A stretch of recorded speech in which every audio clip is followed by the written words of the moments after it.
नटवर वपु कर्णयो कर्णिकारं बिभ्रद्वासः कनककपिशं वैजयन्तीं च मालां रन्ध्रान् वेणोर्धरसुधिया पूरयन् गोपवृन्दे वृन्दारण्यं स्वपदरमणं प्राविशद गीतकीर्तिः।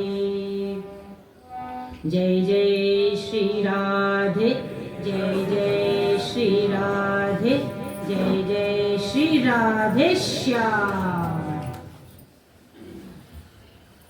जेलर महोदय, अपराध मुक्त सामाजिक चिकित्सा समिति के पदाधिकारी, आप सभी भक्त वृंद, श्रोत्र वृंद, आज आपको क्या कह के पुकारा जा रहा है? भक्त वृंद। आज आप इस जेल के कैदी नहीं हैं, भक्त वृंद हैं, श्रोत्र वृंद हैं। आपके हृदय बैठे हुए श्री राधा कृष्ण युगल चरणार विंद में प्रणाम करते हुए आइए आज के एक दिवसीय भाव रस में प्रवेश करते हैं। आज बड़ा ही शुभ दिन है। आज पौष मास के शुक्ल पक्ष की त्रयोदशी तिथि है।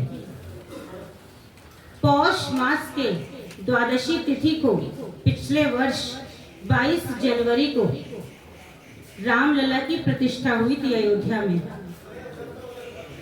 आज उनका ही वहां पे प्रतिष्ठा का 1 वर्ष पूरा होने पर मंगल महोत्सव मनाया जा रहा है। आइए हम सभी भी भाव रस में प्रवेश करने के पहले कुछ नाम संकीर्तन करके अपनी जीवा को शुद्ध कर लें। कलयुग केवल नाम आधारा, जपत जपत नर उतरहि पारा। हरेर नाम हरेर नाम हरेर नाम केवलम, कलौ नास्तेव नास्तेव नास्तेव गतिरन्यथि। आइए कुछ नाम कीर्तन करके अपनी वाणी को शुद्ध करें। जय जय राधा वल्लभ श्री हरिवंश, जय जय श्री वृंदावन श्री वनचंद, जय जय राधा वल्लभ श्री हरिवंश, जय जय श्री वृंदावन श्री वनचंद, जय जय राधा वल्लभ श्री हरिवंश, जय जय श्री वृंदावन श्री वनचंद, जय जय राधा वल्लभ श्री हरिवंश, जय जय श्री वृंदावन श्री वनचंद, जय जय राधा वल्लभ श्री हरिवंश, जय जय श्री वृंदावन श्री वनचंद, जय जय गुरु वृंदावन गुरु वनचंद, जय जय गुरु वृंदावन गुरु वनचंद, जय जय राधा वल्लभ हित हरिवंश, जय जय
आनंद हुआ।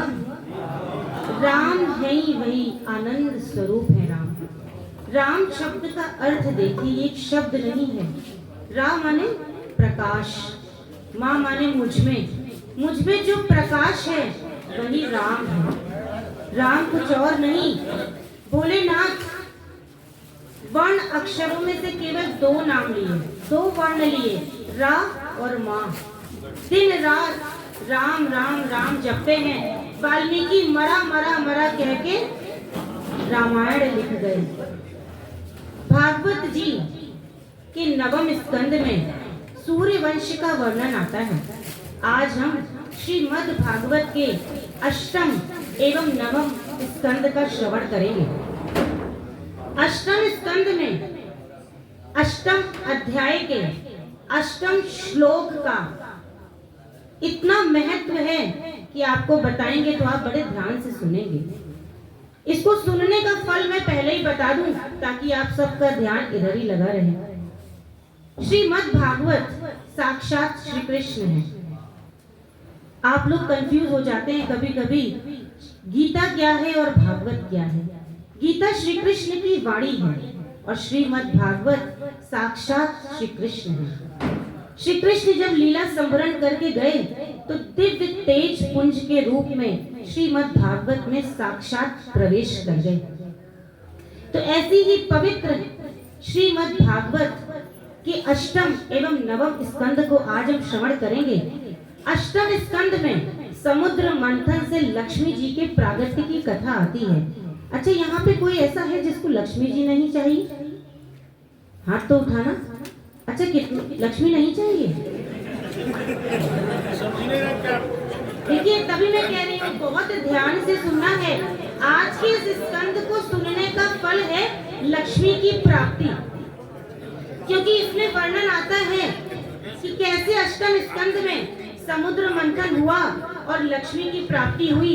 आज मैं आपको 1 घंटे के अंदर एक ऐसा दिव्य मंत्र भी बताऊंगी कि जिससे जप करने से लक्ष्मी मैया बड़ा प्रसन्न हो जाती हैं।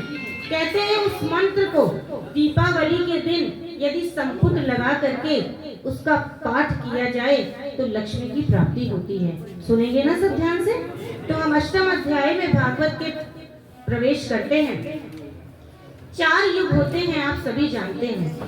सतयुग, त्रेता, बोलो, द्वापर और कलयुग। 4 युग होते हैं। 4 युगों, जब 4 युग 1,000 वर्ष तक बीत जाते हैं तब एक ब्रह्मा का दिन होता है। जब ये 4 युग, आप सब ध्यान से सुनिए, 4 युग होते हैं। जब ये 4 युग 1,000 वर्ष तक पूर्ण हो जाते हैं तब ब्रह्मा का एक दिन होता है। इसी प्रकार से 14 मनवंतर होते हैं। ध्यान से सुनिएगा। सबसे पहला मनवंतर होता है स्वयंभू मनवंतर, दूसरा होता है स्वारोचिष, तीसरा होता है औत्तम, तामस, रैवत, चाक्षुष, वैवस्वत, सावर्णी मनवंतर, ब्रह्म सावर्णी, धर्म सावर्णी, रुद्र सावर्णी, इंद्र सावर्णी एवं देव सावर्णी। ये 14 मनवंतर होते हैं। इन्हीं 14 मनवंतरों में से एक मनवंतर था चाक्षुष मनवंतर। उसमें गजराज का प्रागट्य हुआ और गजराज त्रिकूट पर्वत पर अपनी हथनियों के साथ बहुत रस विलास करता था। इसी में हरि प्रागट्य की कथा भी आती है। गजराज था, उसकी बहुत बड़ा उसका गजराज का परिवार था। आसीद गिरिवरो राजस्त्रिकूट इति विश्रुता क्षीरोदेनाव्रता।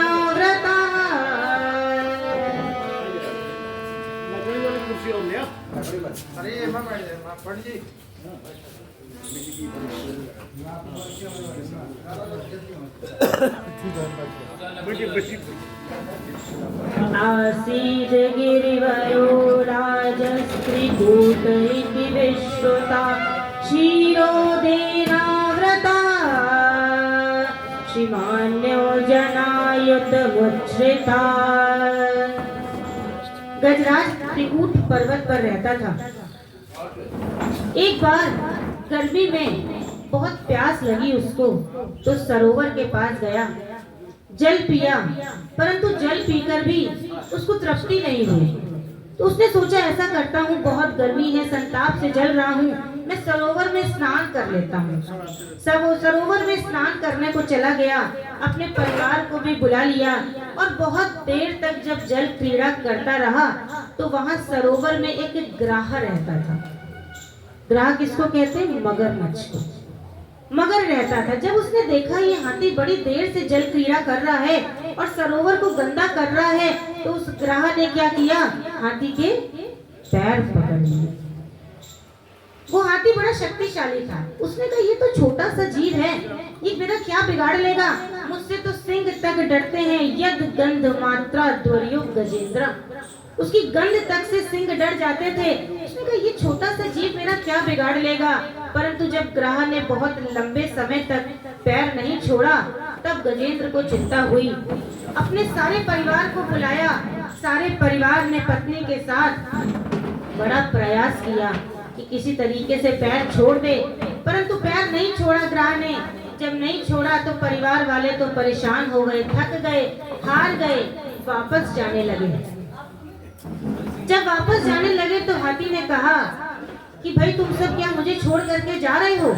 तब परिवार वाले बोले, तो ये बताओ क्या हम यहाँ पर भूखे पेट बैठे रहें? अरे तुमको तो ग्रह ने पकड़ ही लिया है, तुम तो मरने जा ही रहे हो, क्या तुम्हारे साथ हम भी मर जाएं?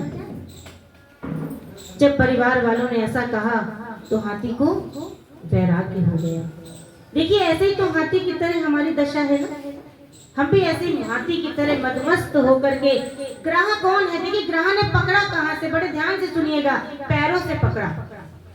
हमको भी जब काल आता है ना तो बहुत तरीके से बताता है। सबसे पहले जब बाल सफेद होते हैं तो कान के पास के बाल सफेद होते हैं, कानों में कहते हैं आ रहा हूं मैं, काल आ रहा है, बुढ़ापा आ रहा है, पर हम क्या करते? लॉरियल ले आते, गार्नियर हेयर कलर ले आते, मेहंदी ले आते और कलर करके क्या कहते? अभी तो मैं जवान हूँ, अभी तो मैं जवान हूँ, यही कहते हैं। लेकिन फिर क्या करता है काल? धीरे से आंखें कमजोर करता है काल, चश्मा पहनवाता है। अभी तो बात अलग है, बच्चे भी चश्मा पहनने लगे हैं। कहता है आंखें कमजोर कर दे जिससे तुम संसार को ज्यादा ना देख पाओ। कहाँ देखो? अंतर मन को देखो, बहिर्मुख ना हो, अंतर्मुख हो जाओ। पर फिर भी हम नहीं समझते, जाते हैं शहर के नंबर 1 डॉक्टर से चश्मा टेस्ट करवाते हैं, बढ़िया वाला करवाते हैं जिससे किसी को पता ना चले, पतला वाला कि कितना नंबर पड़ा है ना।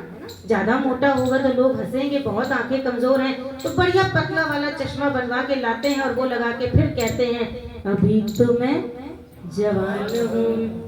फिर काल आता है धीरे से, पैरों में दिक्कत शुरू होती है, घुटनों में दर्द होता है, फिर भी क्या कहते हैं? घुटने भी, आजकल तो नी ट्रांसप्लांट भी हो जाता है, घुटने भी बदलवा लेते, हर तरीके से कोशिश करते हैं कि अभी तो मैं जवान हूँ। पर देखना काल जब भी पकड़ता है गज को, ग्रह ने कहाँ से पकड़ा? पैरों से पकड़ा। काल जब पकड़ेगा तो कहाँ से पकड़ता है? पैरों से पकड़ता है। पर जब परिवार वाले छोड़ के चले गए गज को तो गज को वैराग्य हो गया। नानक जी कहते हैं प्रीतम जान लियो मन माही, प्रीतम जान लियो मन माही, अपने सुख से ही जग बांध्यो, को काहू को नाही, को काहू को नाही। सुख में आन सबही मिल बैठ, रहत चहुँ दिश घेरे। सुख में आन सबही मिल बैठ, रहत चहुँ दिश घेरे। विपत पड़ी सबही संग छाड़त, को नावत नेरे। जब विपत पड़ती है तो कोई नियरे आता है? कोई नियरे नहीं आता। एक बार रामचंद्र जी को बड़ा गुस्सा आ गया, क्रोध आ गया। लक्ष्मण से कहा लक्ष्मण जाओ धनुष बाण को लेकर के आओ। लक्ष्मण ने पूछा भैया क्या करोगे? बोले सुग्रीव पे चलाऊंगा। जब इसके पास पद नहीं था, मान नहीं थी, प्रतिष्ठा नहीं थी, पत्नी नहीं थी, तो ये मुझे भजता था। आज इसके पास सब आ गया तो ये मुझे भूल गया। मैं आज ही इस पर बाण चलाऊंगा और इसका संहार कर दूंगा। लक्ष्मण जी तो नंबर 1 बहुत ओबीडियंट है, ओबीडियंट ब्रदर है। लेकर के आ गए धनुष और बाण को बिल्कुल प्रत्यंचा चढ़ा के लाए कि भैया को इतनी भी तकलीफ ना हो कि बाण चढ़ाना पड़े। लेके आए, कहा भैया ये लोग चला दो सुग्रीव पे बाण। रामचंद्र जी बोले आज नहीं, समय आने पर चलाऊंगा। लक्ष्मण जी साक्षात दंडवत कर दिए रामचंद्र जी के सामने। भगवान ने पूछा लक्ष्मण क्या बात है, तुमने दंडवत क्यों किया इतनी सी बात पे? तो बोले गुस्सा सोमवार को आए और यदि हम एक्शन मंगलवार को लें तो दंडवत ना करें तो क्या करें? अरे एक बार ताली तो बजा दो। गुस्सा आ जाए तो एक्शन कब लेना? कल लेना, परसों लेना। आप में से बहुत ऐसे होंगे जो क्रोध में ही एक्शन ले लिया तो यहाँ बैठे हैं। हाथ उठाओ जरा। हाँ क्रोध आज आए तो चुपचाप बैठना, गिनती शुरू कर देना, राम राम जप लेना, राधा राधा जप लेना, पर गुस्से में एक्शन कभी नहीं लेना। देखो रामचंद्र जी से सीखो। आप अभी हम कथा सुनाएंगे, रामचंद्र जी का जन्म हुआ सूर्यवंश में, परंतु इनको रामचंद्र जी कहते हैं। क्यों कहते हैं सुनो। जब सूर्यवंश में प्रभु ने प्लान बनाया हम सूर्यवंश में आएंगे, तो चंद्रमा ने पैर पकड़ लिया, कहा प्रभु हमसे क्या गलती हुई, आप हमारे वंश में क्यों नहीं आ रहे। प्रभु ने कहा हम अगले जन्म तुम्हारे चंद्रवंश में ही आएंगे, श्याम अवतार में आएंगे, अभी हम राम अवतार में आ रहे हैं। चंद्रमा फिर भी नहीं माने, तो रामचंद्र जी ने कहा कि तुम बुरा मत मानो, तुम निराश मत हो, हम अपने नाम के आगे चंद्र लगा लेते हैं और तुमको भी सेटिस्फाई कर देते हैं और सूर्य को भी संतुष्ट कर देते हैं। ऐसे हैं हमारे श्री रामचंद्र जी भगवान। इधर हम ग्राह की बोलो रामचंद्र जी की। इधर जब ग्राह ने पकड़ लिया, हाथी को वैराग्य हो गया। अब उस गज ने स्तुति करी प्रभु की, और स्तुति इतनी सुंदर करी कि किसी का नाम नहीं लिया, न कहा ब्रह्मा, न किसी और देवता का नाम लिया। तो ब्रह्मा आदि जब स्तुति करने लगे तो ब्रह्मा आदि बोले कि भाई हम क्यों जाएं, हमको तो बुलाया नहीं, भाई जिसको बुलाएंगे वही तो जाएगा। बाकी देवता भी यही सोचे कि हमको तो बुलाया नहीं तो हम क्यों जाएं। तो ये बताओ, जब संपत्ति किसी की नहीं होती तो किसकी होती, सरकार की होती। किसकी हो जाती है, संपत्ति अगर बेनामी है तो सरकार की हो जाती। ऐसे ही गज ने जब प्रार्थना करी, किसी का नाम नहीं लिया, तो वहाँ से कौन चला, गोविंद चले। देखिए गज क्या प्रार्थना कर रहे हैं, ओम नमो भगवते तस्मै यत् एतच्चिदात्मकं पुरुषायादि बीजाय परेशाय विधीमहि। गज कह रहे हैं कि वो आए जो आदि बीज है, जो सृष्टि का प्रलय करता है, जो सृष्टि का पालन करता है, जो सृष्टि का निर्माण करता है, वो आए। तो ब्रह्मा जी ने सोचा हम तो केवल सृष्टि का निर्माण करते हैं, हम क्यों जाएं। रुद्र ने सोचा हम तो सिर्फ संहार करते हैं, हम क्यों जाएं। तो कौन आया, वो आया जो आदि बीज है, परम पुरुष है। क्योंकि कहते हैं हरि बिना नैव मृतिम तरति, हरि के बिना गति नहीं होती। तो हरि आए, गोविंद आए, गरुड़ पे आरूढ़ होकर के गोविंद आए। गज डूब रहा है सरोवर में, आ करके हाथ पकड़ा और निकाला। तो जब निकाला तो ग्राह ने कैसे पकड़ रखा है अपने मुख से गज के पैरों को, तो ग्राह के मुख को दो भागों में बांट दिया। तो जैसे गज को गोविंद ने निकाला, वैसे ही हमें निकाले। आइए हम सब मिल करके प्रभु से प्रार्थना करते हैं, पकड़ लो हाथ बनवारी, नहीं तो डूब जाएंगे। पकड़ लो हाथ बनवारी, नहीं तो डूब जाएंगे। उठना बिगड़ेगा हमारा, उठना बिगड़ेगा तुम्हारी राजधानी। पकड़ लो हाथ बनवारी, नहीं तो डूब जाएंगे।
देखो इसे कैसे निभाएंगे जमाने की तरफ देखो इसे कैसे निभाएंगे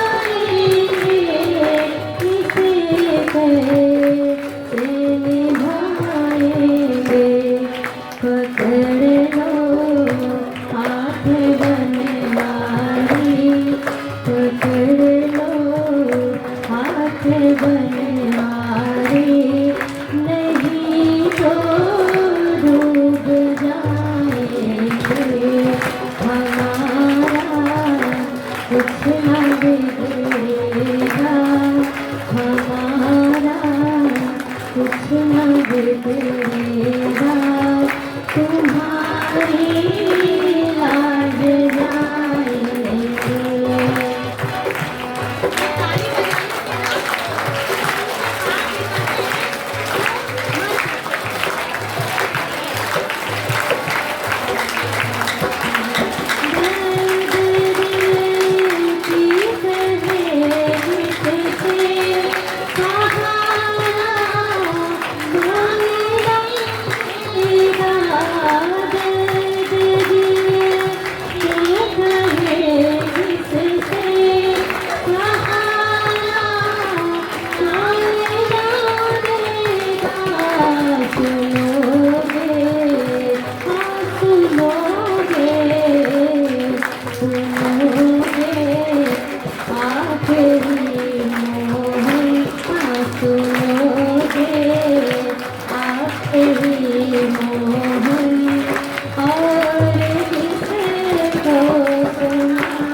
एक बात तो माननी पड़ेगी, जब तक वो हाथ नहीं पकड़ेंगे तब तक हम भवसागर से पार नहीं हो पाएंगे, क्योंकि ये माया से निकलना तो मायापति के हाथों में ही है। और जब हम मायापति के कमल नैनों में डूब जाएंगे और उनके चरणों को पकड़ लेंगे, तभी इस माया से भव से बेड़ा पार होगा। देखिए, ये ग्राह और गज जो थे, इनके पिछले जन्म के बारे में आपको बताते हैं। ये जो ग्राह था, ये हुहू नाम का गंधर्व था। क्या नाम था इसका? हुहू नाम का गंधर्व था। ये क्या करता था? देवताओं को हंसाने का काम करता था। जैसे आजकल कॉमेडियन होते हैं ना, कपिल शर्मा, ऐसे हंसाने का काम किया करता था। तो एक बार महर्षि देवल नदी में होकर के भजन कर रहे थे। भजन में डूबे हुए थे और हुहू ने कहा कि मजाक मजाक में देवल ऋषि का पैर पकड़ लेते हैं। पैर पकड़ लिया। देवल ऋषि की भजन में बाधा पड़ी, बड़ा नाराज हुए, क्रोध आया, कहने लगे तूने मेरा पैर पकड़ा, मुझे लगा कि किसी मगर ने आकर के पैर पकड़ लिया, अब मैं जा तुझे श्राप देता हूँ, तू मगर ही हो जा। वो मगर हो गया, परंतु संत हृदय नवनीत समाना, संत का हृदय तो बहुत कोमल होता है। प्रार्थना करने लगा, कहने लगा माशी मैंने क्या गलती करी, मैंने तो बस विनय अनुनोद, मैं तो बस मजाक में ही तुम्हारे पैरों को पकड़ लिया और मैंने पैरों को ही तो पकड़ा था, कुछ गलत तो नहीं किया। क्षमा कर दिया देवल ऋषि ने। कहा कि ठीक है, इसी तरीके से तुम पैर पकड़े रहना और पैर पकड़ के ही तुम्हारा कल्याण हो जाएगा। देखो आज चाक्षुष मनवंतर में ग्रह ने गज के पैर पकड़े और बेड़ा पार हो गया। ये जो गज था ये पिछले जन्म में इंद्रद्युम्न नाम का राजा था। ये राजा एक बार निकल रहा था, वहां से अगस्त मुनि निकले, उनको देखा परंतु प्रणाम नहीं किया। देखो हमेशा याद रखो, कभी कोई संत जन दिखे, विद्वत जन दिखे, हमेशा प्रणाम करो। हमारी संस्कृति कहती है प्रणाम करो। प्रणाम किसको? इस पंच तत्व से बने शरीर को नहीं, इस शरीर के अंदर जो आत्मा बैठी है, परमात्मा बैठे हैं, हम उनको प्रणाम करते हैं। ये हाथ मिलाना तो वेस्टर्न संस्कृति है, ये हमारी संस्कृति नहीं है। हाथ मिलाने से ये जो हाथों में लकीरें होती है ना, ये उसके ही हाथ में चली जाती है जिससे हम हाथ मिलाते हैं। तो भाई कभी मतलब ये वेस्टर्न संस्कृति है, ये हमारी नहीं है। हम पाश्चात्य संस्कृति को लेने की कोशिश कर रहे हैं और वो वेस्टर्न लोग वो हमारी परंपरा और हमारी संस्कृति को अडॉप्ट कर रहे हैं। आप देखिए कितने इस्कॉन खुल गए, विदेशों में इस्कॉन खुले, हरे कृष्णा हरे रामा मंत्र का जाप करते हैं। वो हमारी संस्कृति, वृंदावन जाइए देखिए कितने फॉरेनर्स आते हैं, वो हमारी संस्कृति को समझने की कोशिश कर रहे हैं और हम मूढ़ मते वेस्टर्न संस्कृति को अडॉप्ट करने की कोशिश कर रहे हैं। तो अगस्त मुनि को क्रोध आ गया। अगस्त मुनि ने कहा विप्रावमन्ता विश्यतां तमोवन्धं यथा गजः स्तब्धमति सए। कहा कि तुम गज की तरह अभिमानी होकर के ऐसे चल रहे हो और हमें देख करके प्रणाम भी नहीं कर रहे। जाओ तुम अगले जन्म में क्या बन जाओगे? गज बन जाओगे। कितनी भी जल्दी हो कहीं भी जाओ, कभी कोई मंदिर दिखे, कोई देवता दिखे, संत दिखे, ऋषि दिखे, जरूर प्रणाम करना। प्रणाम किए हुए बिना मत जाना। देखो गज की क्या दशा हुई, परंतु फिर वही बात, संत हृदय नवनीत समाना। अगस्त मुनि से इंद्रद्युम्न राजा ने बहुत प्रार्थना करी तो कहा कोई बात नहीं, तुम्हारे पूर्व जन्म के संस्कार बने रहेंगे और तुम अगले जन्म में जरूर मोक्ष को पाओगे। देखो गज योनि होती है ना, इसको कहते हैं मोक्ष योनि। मोक्ष का प्रतीक ही है गज। जब भी कोई गाय होता है तो गाय की अगली योनि मनुष्य ही होती है। मनुष्य के पहले गाय की योनि होती है, उसके नेक्स्ट बिल्कुल मनुष्य योनि ही प्राप्त होती है। तो गज तो होता ही है प्रतीक मोक्ष का। तो ऐसे करके गज और ग्रह दोनों का कल्याण हुआ। पर यहाँ पर एक शंका ऋषि वरों ने करी। कहा कि ये बताओ, पैर पकड़े थे तो गज के, ग्रह को तो दो पार्टों में उसके मुख को बांट दिया, बुलाया था गोविंद को गज ने, तो ग्रह को क्यों तारा? ये शंका हुई। तो प्रभु कहते हैं संत जन कि देखो भाई, जो प्रभु को बुलाए वो तो प्रभु का हो ही जाता है, परंतु जो प्रभु के जनों की चरण पकड़ लेता है, संतों के चरण पकड़ लेता है, उसका भी कल्याण हो जाता है। इसलिए ग्रह का कल्याण हो गया। अब आप कहेंगे हम तो यहाँ पर हैं, कब निकलेंगे पता नहीं, कलयुग में संत मिले ना मिले। तो कोई बात नहीं, संत मुनि शास्त्र सब शास्त्र लिखे हुए ना, वो कुछ लिख के दे गए। संतों की वाणी, अब यहाँ पर हम बैठ के कोई अपने शब्द थोड़ी ना कह रहे, हम कहाँ के शब्द कह रहे? श्रीमद् भागवत के शब्द कह रहे। आप उन शब्दों को ही ग्रहण कर लेंगे तो समझिए कि आपने ऋषि मुनियों और संतों की वाणी का पालन कर लिया, तो वही संत मिलन हो गया। तभी कहते हैं संतन के संग लागरी तेरी अच्छी बनेगी।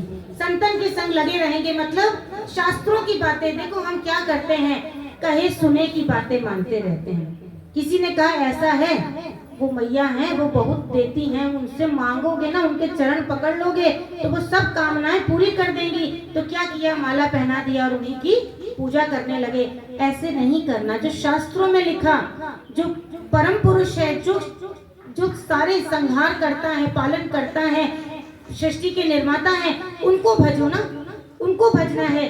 संतों में भी, गुरु में भी किसको देखना है? उस परमात्मा को ही देखना है, अपने इष्ट को ही देखना है। तो यहाँ पर गज और ग्राह का संवाद पूरा हुआ।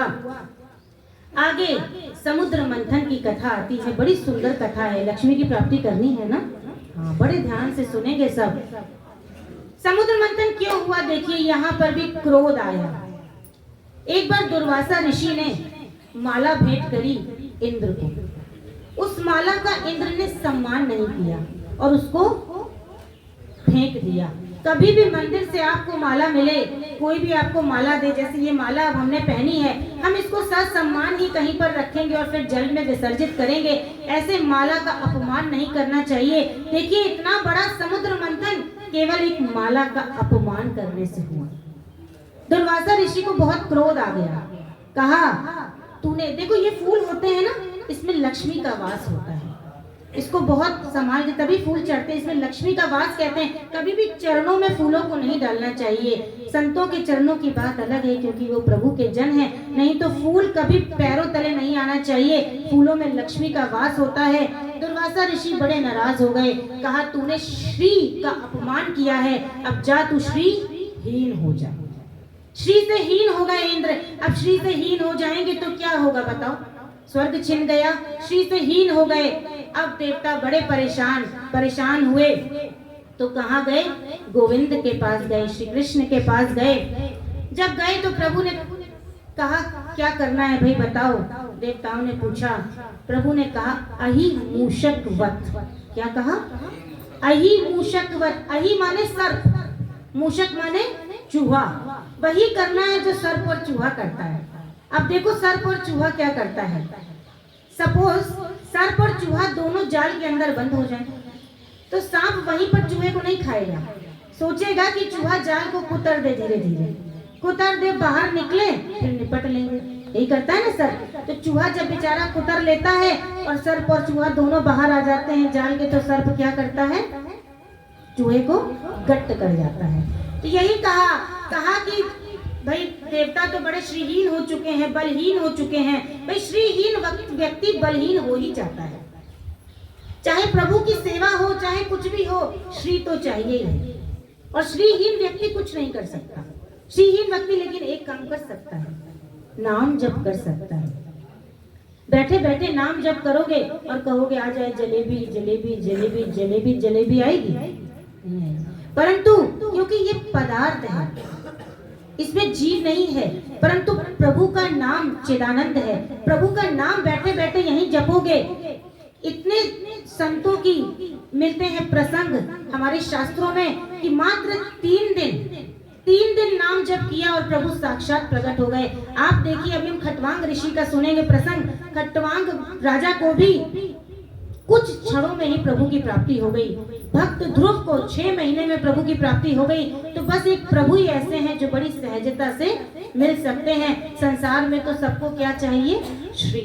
तो देवता श्रीहीन हो गए, मतलब बलहीन हो गए। तो प्रभु ने ये सलाह दी कि तुम जाओ दैत्यों के पास और उनसे मदद मांगो। ठीक है, देवताओं ने कहा, ये बताइए प्रभु वो मदद क्यों करेंगे? प्रभु ने कहा, तुम जाना और कहना समुद्र से अमृत प्रकट होगा, वो अमृत हम दोनों पी लेंगे, फिर चाहे जितना लड़े, जितना कुछ भी करें, मरेंगे नहीं। भाई लड़े और मरे ना तो कोई बात नहीं, बार बार लड़ाई होती रहेगी। और ये देवता और दैत्य हैं तो दोनों एक ही पिता की संतान, कश्यप ऋषि की संतान है। कश्यप ऋषि और अदिति मैया से देवता हुए और कश्यप ऋषि और दिति माता से दैत्य हुए, एक ही पिता की संतान है। तो प्रभु ने कहा, जाओ दैत्यों के पास। देवता गए, दैत्य बड़े मजे से कहते, अच्छा अमृत मिलेगा? हाँ हाँ, चलो चलो चलते हैं, समुद्र मंथन करते हैं। अब दोनों चल पड़े समुद्र मंथन करने। अब बताओ, इतना बड़ा समुद्र होता है। देखा है समुद्र? आप सबने देखा? हाथ उठाओ तो समुद्र देखा? हाँ देखा। अब ये मथानी से तो मथेगा नहीं, जिससे लस्सी मथते हैं, क्या उससे मथ जाएगा? अब ये प्रयास किया जाए कि किससे समुद्र मंथन हो, तो किससे हो, जितना बड़ा समुद्र उतनी बड़ी मथानी। तो क्या कहा प्रभु ने कहा मंदराचल पर्वत ले आओ। ले आए, देवता और दैत्य सब मिलके मंदराचल पर्वत लाए। इतना भारी कि संभल ही नहीं रहा था, पैरों पे गिर गया, हाथ पैर दो चार के टूट के बराबर हो गए। अब कहा चलो मंदराचल पर्वत तब भी संभल गया। प्रभु आए, प्रभु ने कहा तुम चिंता मत करो, जो मेरी शरण में आ जाता है फिर उसके सारे काम तो मैं पूरे कर देता हूँ। एक हाथ से मंदराचल पर्वत को उठाया और समुद्र में विराजमान कर दिया। अब पूछा गया कि इसको मथान, भाई पर्वत है, अब इसको मथेंगे कैसे? कुछ तो चाहिए ना, कोई रस्सी चाहिए। कैसे मथानी होती तो ऐसे हाथों से मथ लेते हैं, अब कोई रस्सी चाहिए, तो रस्सी किसको बनाए? प्रश्न आया। तो गए वासुकी नाग के पास। किसके पास? वासुकी नाग के पास गए। बोले चलो भैया ऐसा है, समुद्र मंथन हो रहा है, वहां पे तुम्हारी आवश्यकता है। बस आज की डेट में कोई भी क्या फ्री में काम करता है? कोई तुमसे कहेगा ये काम करना है, तुम फ्री में कर दोगे? क्या पूछोगे? क्या पूछोगे? हाँ, कितना पैसा दे हो? देखो यही वासुकी नाग ने पूछा हमको क्या मिलेगा? देवताओं ने कहा चिंता न करो, हम दोनों भाई सब भाई मिलके अमृत पान करेंगे, थोड़ा तुमको भी चटा देंगे। वासुकी नाग भी प्रसन्न होके बड़े मजे से आ गए और मंदराचल पर्वत के गोल गोल उनसे मथानी के अराउंड में उनको बांध दिया गया। अभी भी वासुकी नाग मंदराचल पर्वत को संभाल नहीं पा रहे, तो क्या करें? तो प्रभु ने कहा रुको रुको, मैं करता हूँ कुछ। अर्योऽपि संधेया सती कार्यार्थ गौरवे अहि मूषकवद देवा हृदर्थस्य पदवीं गते गिरिं चारोप्य गरुणे हस्तेन कैन लीलया नाग्रहाणि वो वयम् पुच्छमहे रंगम मंगलम। प्रभु ने कहा परेशान ना हो, मैं ऐसा करता हूँ, मंदराचल पर्वत के नीचे कच्छप बन के आ जाता हूँ। बोलो कच्छप अवतार की। प्रभु ने कच्छप अवतार लिया और मंदराचल पर्वत के नीचे कच्छप बन के बैठ गए। अब शुरू हुआ, बस शुरू होने ही जा रहा है, परंतु प्रभु देखो हम तो बस उतना ही देख सकते हैं जितना आज हो रहा है, और आज जो हो रहा है उससे हम अपने कल का अनुमान कर सकते हैं, परंतु प्रभु तो सब जानते हैं क्या कल होगा, क्या परसों होगा, क्या आज से 2 साल बाद, क्या आज से 2 जन्म बाद, क्या आज से 2 कल्प बाद, है ना? प्रभु तो सब जानते हैं। प्रभु ने सोचा यदि देवता नाग के मुंह की तरफ लग गए तो क्या होगा बताओ? अगर नाग के मुंह की तरफ कोई लगेगा और नाग से मंदराचल पर्वत को फेंटा जाएगा तो जो मुंह की तरफ लगेगा वो क्या उसको महसूस होगा बताओ जरा? जलन होगी, विष निकलेगा। ऐसे ही हुआ तो भगवान ने सोचा देवताओं को बचा लेते हैं। क्यों बचा लेते हैं? देखो प्रभु भी पक्षपात करते हैं। किनसे? जो प्रभु के होते हैं। देवता प्रभु के हैं। जब भी कोई मुसीबत आ रही है, जब भी कोई दिक्कत आ रही है, देवता प्रभु को याद कर रहे हैं, तो प्रभु ने कहा एक चाल चाहिए। कहा ऐसा है देवताओं उधर आओ, बुलाया। कहा तुम लोग ब्रह्म श्रोत्र हो, तुम लोग तो ब्राह्मण को मानने वाले हो, ऊंचे खानदान के हो, समझो सीधी शब्दों में बात, तुम लोग ऊंचे खानदान के हो, इसलिए ऐसा करो नाग के मुंह की तरफ निकल जाओ और ये लोग दैत्य लोग थोड़े गिरे खानदान के हैं तो इनको पूंछ की तरफ लगा दो। अब दैत्यों को क्या कुटिलता प्रकट हो गई, दैत्यों के अंदर तो कुटिलता भरी हुई है, प्रकट हो गई। क्या बोले? कहने लगे भैया ऐसा है, मंथन हो ना हो हम लगेंगे तो कहाँ लगेंगे? मुंह की तरफ लगेंगे। देखो ऐसे अभिमान में आदमी मारा जाता है, ज्यादा अभिमान नहीं करना चाहिए। अहंकार किया और आके मुंह की तरफ लग गए। मंथन शुरू हुआ। अब देवता जलने लगे। जहां विष उगला वासुकी नाग ने देवता सब काले हो गए। सोचा बढ़िया था पूंछ की तरफ ही लग जाते, ज्यादा बढ़िया रहता। कहाँ मुंह की तरफ लग गए। इतना विष उगला, इतना विष उगला कि पूरी सृष्टि का नाश हो जाता उस विष से। तो सबको कौन याद आए बताओ तो जरा? हाँ नहीं, देव देव महादेव भूतात्मन भूत भावना त्राहि नाश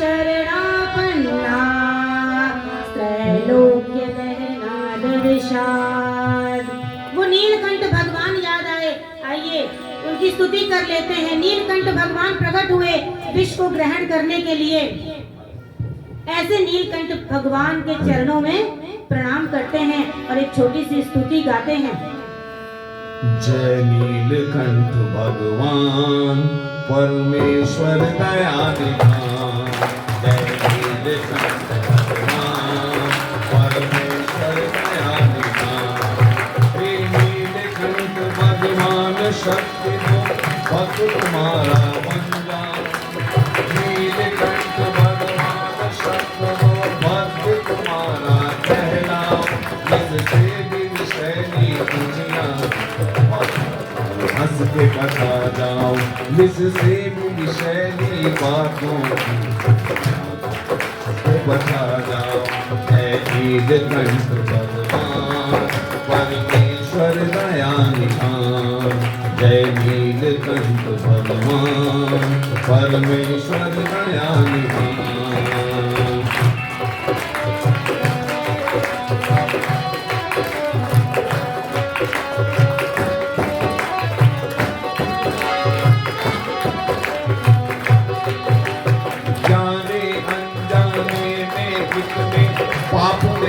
मैं कर जाता जाने अनजाने में कितने पाप मैं कर जाता।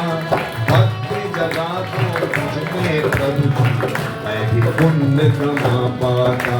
भक्ति जमा दो मुझमें मैं भी पुण्य कमा पाता। पुण्य की गंगा का पावन घट शीश पे अपने उठा पाऊं। जिससे भी मेरी शैली दुनिया बाप को बता जाऊं।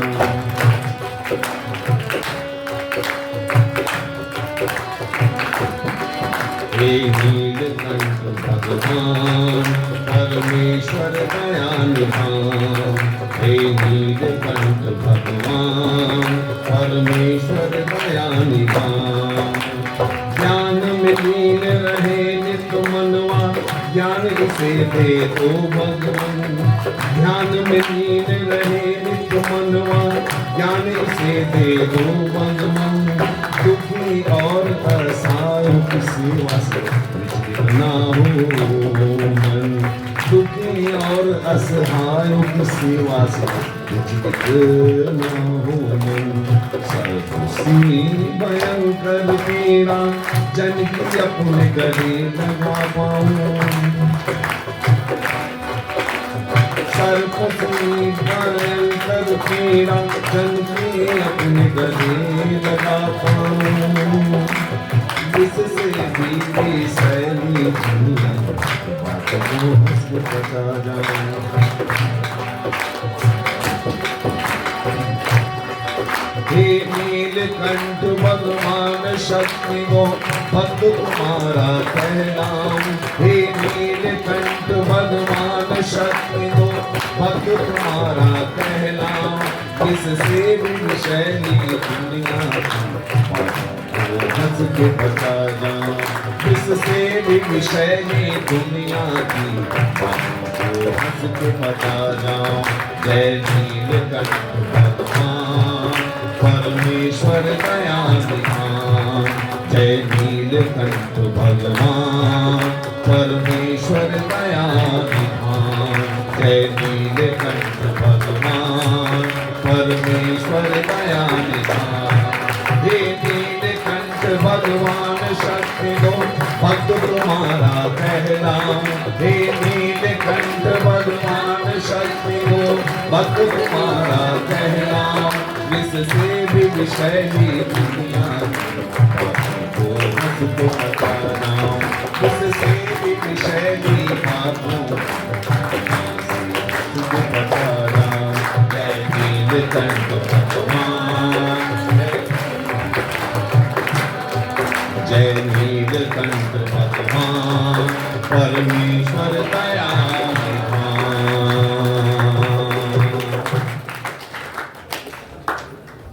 अब विष का प्याला आया शिव जी के सामने, तो सबसे पहले उन्होंने सोचा कि किससे पूछ लें। हेडक्वार्टर में ना पत्नी से अपनी पूछ लें। पत्नी कौन होती है? पत्नी वो जो पति का पतन ना होने दे, वो पत्नी होती है। जो पत्नी वो जो पति को प्रभु के मार्ग में लगाए, वो पत्नी होती है। क्योंकि पतन तो भाई एक ही चीज से बच सकता है, प्रभु के मार्ग में लगने से। तो पूछा भोलेनाथ ने, बताओ भवानी क्या करूं? भवानी ने कहा जिसमें सबका कल्याण हो वही करो। भोलेनाथ समझ गए, भवानी कह रही है पी जाओ, गटक जाओ। तो जल्दी से भोलेनाथ ने क्या कहा, कहा ले आओ विष का प्याला, ले आओ। ततः करतली कृत्य व्यापी हलाहलम विषम अवक्षयन महादेव कृपया भूत भावना। ले आओ हलाहल विष ले आओ, मैं पी जाऊंगा। अब कहते हैं प्रभु ने जैसे ही विष का प्याला, जरा ध्यान से सुनना, विष का प्याला जैसे ही मुख में लिया तो रा बोलते हैं, तो रा बोलो तो कैसे मुंह खुलेगा, अब माँ में बंद हो जाता है। तो मुंह खोला, विष को अंदर लिया, अंदर तो ठीक था लेकिन हृदय में तो राम बैठे हैं। कई शास्त्रों में वर्णन मिलता है, अच्युत बैठे हैं, अनंत बैठे हैं, कृष्ण बैठे हैं, गोविंद बैठे हैं, एक ही प्रभु है, नाम अनेक हैं। तो रा कह के मुंह खोला, विष को अंदर पिया और हृदय में प्रभु को जलन ना हो जाए इसलिए कंठ में ही रोक लिया। ऐसे ही देखो तभी कहलाए नीलकंठ। भैया संतों का तो आभूषण ही होता है परमार्थ, संतों का तो आभूषण ही होता है। भोलेनाथ ने भी देखो परमार्थ में, और देखो पत्नी ने रोका नहीं।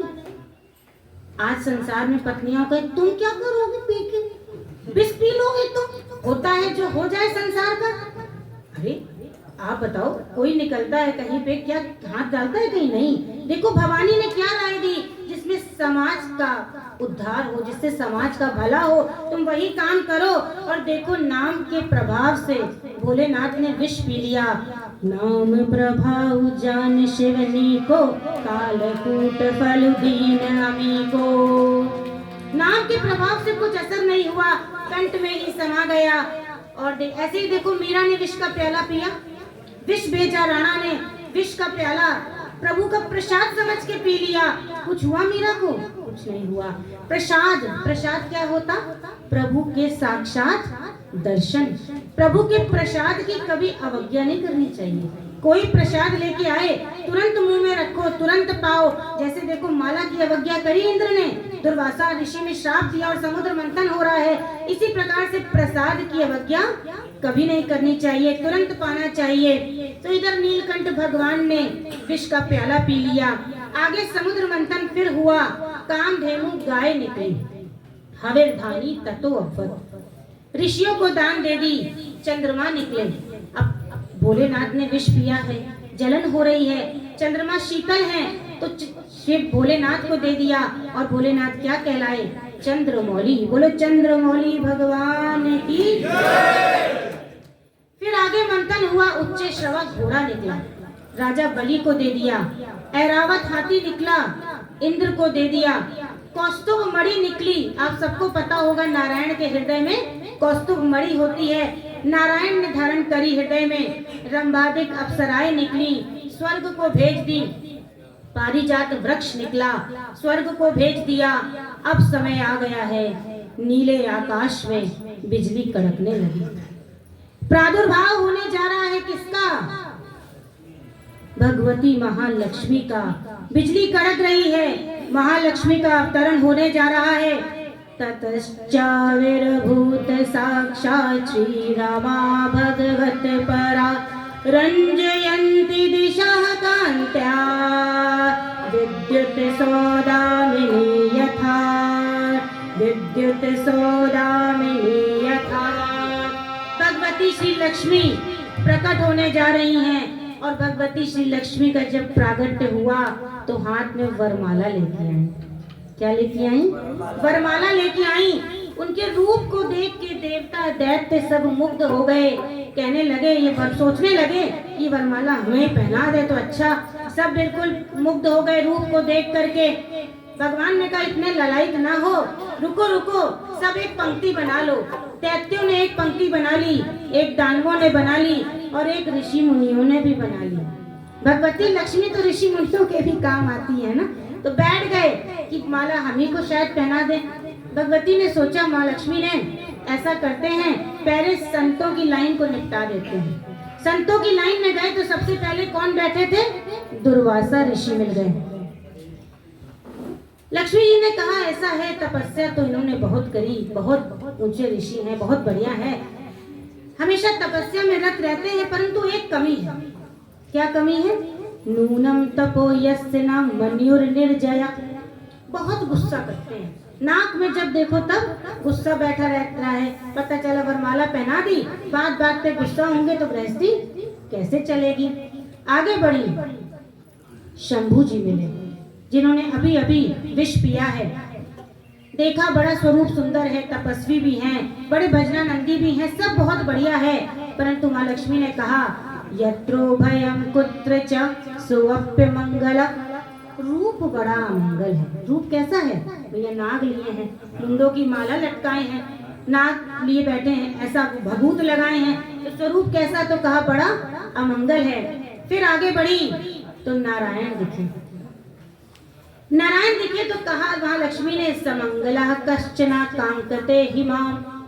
बड़े सुंदर हैं, बड़ा मंगल स्वरूप है, परंतु एक कमी उनमें भी दिखी। पूछो क्या? ये कमी दिखी कि नारायण उनकी तरफ देख ही नहीं रहे। नारायण उन सब देख रहे हैं, रूप में मुग्ध हो गए, परंतु नारायण नहीं देख रहे। एक बात यहाँ से समझना, क्या सिखाना चाह रहे हैं? जो करेगा हाय पैसा, उसके पास तो पैसा नहीं आएगा, और जो हाय पैसा नहीं करेगा, जो नहीं देखेगा उधर, उसके पास पैसा आएगा। लक्ष्मी वहीं जाती हैं जहाँ पे, देखो लक्ष्मी 3 रूपों में हमारे पास होती है, माँ के रूप में, पत्नी के रूप में और पुत्री के रूप में। माँ के रूप में लक्ष्मी को रखो, उनको उसका इस्तेमाल करो, शुभ कार्यों में करो, सम्मान करो, संतों की सेवा करो, दान करो, सब करो। लक्ष्मी को माँ की तरह सम्मान दो। पुत्री की तरह रखो, जैसे पुत्री को हम रखते हैं ना 18 से 20 वर्ष, 24 वर्ष, आजकल तो टाइम आ गया 30 वर्ष तक पुत्री को रखते हैं, 35 वर्ष तक। आजकल के बच्चे शादी कहाँ कर रहे हैं, तो इतने दिन तक रखते हैं पुत्री को घर में, परंतु भावना क्या रहती है? मेरी नहीं है, दूसरे के घर जानी है, मेरी संपदा नहीं है। यदि लक्ष्मी को इस भाव से रखोगे, पुत्री के भाव से, तो लक्ष्मी खूब आएगी। परंतु यदि पत्नी की तरह रखोगे, भोग करोगे उसका केवल स्वयं पर, तो फिर वो पत्नी की तरह प्रयोग, भोग करना लक्ष्मी का वर्जित बताया शास्त्रों ने।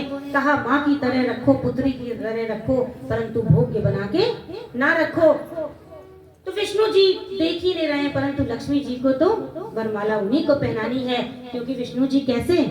मंगलम भगवान विष्णु मंगलम गरुड़ध्वजा मंगलम पुंडरीकाक्ष मंगलाय तनो हरि। ऐसे मंगल स्वरूप, मंगल स्वभाव, ऐसे मंगल स्वभाव वाले को लक्ष्मी जी ने माला पहना दी। बोलो लक्ष्मी नारायण भगवान की। तेरी सखी मंगल गाओरी धरती चौक पुराओ, पानी रंगाओ, आज मेरे पिया आएंगे, आज मोरे पिया खबर सुनाओ, खुशी रे बनाओ, आज मोरे पिया घर आएंगे, आज मोरे पिया घर आएंगे। मेरी सखी मंगल गाओरी, सत्यांबर सजाओरी, उतरेगी आज मेरे पिया की सवारी।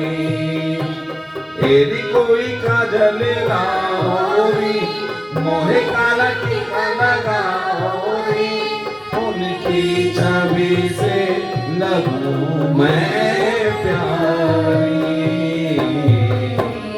चौक पुराओ,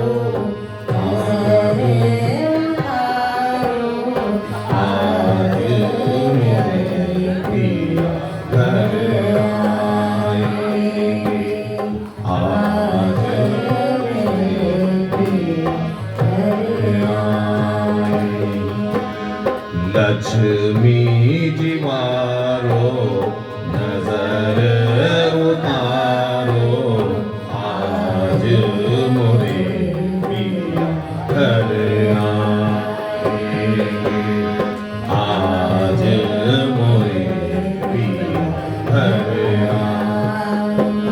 मोहे काला टीका लगाओ रे एरी कोई काजल लाओ रे उनकी छवि से लगू मैं तो प्यारी लक्ष्मी जी मारो नजर उतारो आज मोरे पिया घर आएंगे आज मोरे पिया घर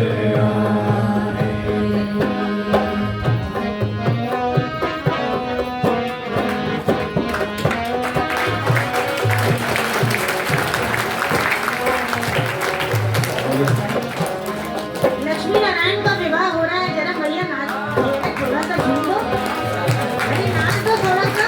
रंगों से रंग ये गाए जा रहे हैं, लक्ष्मी नारायण का विवाह हो रहा है, रंग अरे बाबा तुम भी नाच दो थोड़ा सा। आज जो प्रभु के सामने नाचता है उसको संसार नचा नहीं पाता।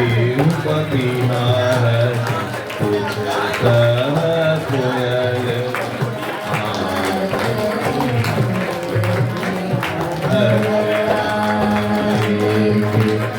चौक पुराओ माटी लगाओ आज मोरे पिया घर आएंगे खबर सुनाऊं जो उसी रे बताऊं जो आज मोरे पिया आएंगे। तो क्या करना है भाई, लक्ष्मी के पीछे भागना नहीं है। जब राम लक्ष्मण और सीता वन को गए तो कैसे चलते थे, देखो रामचंद्र जी सबसे आगे, फिर सीता मैया होती थी और फिर लक्ष्मण जी। तो लक्ष्मण जी क्या करते थे, जब चलते थे तो राम जी की परछाई पड़ती थी। कहते हैं सबकी परछाई काली होती है, परंतु हमारे रामचंद्र जी ऐसे हैं जिनकी परछाई सफेद है, क्योंकि क्या है, लक्ष्मण जी उनकी परछाई है। तो लक्ष्मण जी कैसे चलते थे, कभी दाएं होते थे कभी बाएं होते थे, कि नजर सिर्फ राम पे ही रहे, प्रभु पे ही नजर रहे और कहीं नजर ना जाए। अगर राम तत्व को पाना है तो सबसे पहले उनके सबसे छोटे भाई का क्या नाम है, शत्रुघ्न। शत्रुघ्न क्या है, शत्रु को मारने वाले ना, शत्रुघ्न मतलब जो शत्रु हंता है। तो सबसे पहले क्या करना है, काम क्रोध लोभ मोह मद मत्सर आदि को मारना। ये हमारे शत्रु हैं। हमारे शत्रु कोई ABCD कोई दूसरे जन नहीं है, हमारे यही शत्रु हैं। शत्रुओं को मारना है। तो देखो जो शक्ति होती है ना, शक्तिमान शक्ति के साथी होता है। शत्रुघ्न की शक्ति कौन, श्रुत कीर्ति मैया, उनकी पत्नी का नाम है श्रुत कीर्ति मैया। तो कहा शत्रु कैसे मरेंगे, राग द्वेष मद मत्सर लोभ ईर्ष्या इत्यादि कैसे मरेंगे, तो कहा श्रुत कीर्ति, कानों में प्रभु की कीर्ति पड़े तो ये शत्रु मर जाएंगे। फिर नेक्स्ट स्टेप है, कहा लक्ष्मण। लक्ष्मण क्या है, लक्ष्य। लक्ष्मण क्या है, लक्ष्य। किसको लक्ष्य बनाया है, राम को लक्ष्य बनाया है। जब रामचंद्र जी सीता मैया के साथ वन को जाने लगे तो लक्ष्मण से कहा कि तुम भरत और शत्रुघ्न के साथ रह करके यहाँ पर मैया और बाबा की सेवा करना। लक्ष्मण जी ने कहा मेरे तो मैया बाबा सब आप ही हो, हम तो आप ही नहीं। उनका लक्ष्य कौन है, सिर्फ और सिर्फ हम कहते हैं ना, तन मन धन सब तेरा क्या लागे मेरा, कहते हो ना, सब कुछ तुझको अर्पण। पर कुछ अर्पण करते हो, बस गा देते हो। सुबह कितने हो ऐसे गाते हो आरती ना, कहते हो क्या लागे मेरा, पर सब कुछ लागे मुझको ही। कुछ देते हो प्रभु को, क्या देते हो बताओ, हाँ तब कहोगे भाव देते हैं। बस भाव, तो प्रभु तो भाव के भूखे ना, भाव देते हैं। और खुद क्या पाते हम, बढ़िया बढ़िया मटर पनीर पाते, पूरी पाते, और प्रभु को क्या देते, हाँ, भाव देते, सूखी मेवा रख देते, छोटी सी मिश्री रख देते लड्डू गोपाल को, और दिन भर बेचारे वो मिश्री पाके इतनी बड़ी अनंत कोटि ब्रह्मांडों के मालिक वो, उनको पूरी सृष्टि चलानी, और वो बेचारे मिश्री में ही पूरी सृष्टि चला लेते। और आपको छोटा सा परिवार चलाना, तो आप बढ़िया बढ़िया पा करके परिवार चलाते हो, है ना? ऐसे ही होता। तो देखो लक्ष्मण जी लक्ष्य हैं, और लक्ष्मण जी के साथ उनकी पत्नी का क्या नाम है? उर्मिला। जब लक्ष्य सध जाएगा तो क्या होगा? उर में उत्कंठा आएगी। उर्मिला का मतलब उत्कंठा। किसकी उत्कंठा?